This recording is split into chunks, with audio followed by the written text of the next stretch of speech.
সেই দিন প্রত্যেক মানুষ নিজের নফসের কথা নিয়েই ব্যস্ত থাকবে, সবাই বলবে ইয়া নফসি ইয়া নফসি। তবে শুধু একজন ব্যক্তি আছেন এই পুরো মহাবিশ্বে, যিনি বলবেন ইয়া উম্মতি ইয়া উম্মতি। তিনি কে?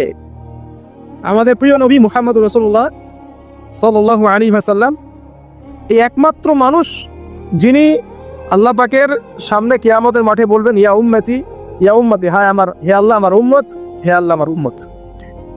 আচ্ছা, সেই নবীর আদর্শ আমরা ভুলে গেছি। সেই নবীর সুন্নত পালন করতে গেলে লজ্জা লাগে। এই ইয়াং জেনারেশন দেখবেন বিটিএস এর সুন্নত পালন করে, ও যে ম্যানচেস্টার ইউনাইটেডের সুন্নত ফলো করছে, হ্যাঁ ক্রিকেট প্লেয়ার, ও যে ফুটবল প্লেয়ার, বলিউডের নায়ক, বলিউডের নায়িকা, হলিউডের নায়ক নায়িকা, এগুলোর সুন্নত ফলো করছে। তো রাসূলুল্লাহ সাল্লাল্লাহু আলাইহি ওয়াসাল্লামের সুন্নাহ মতো দাড়ি রাখতে লজ্জা লাগে, তার মতো কাপড় পরতে লজ্জা লাগে, হ্যাঁ তার আদর্শটাকে ফলো করতে লজ্জা লাগে।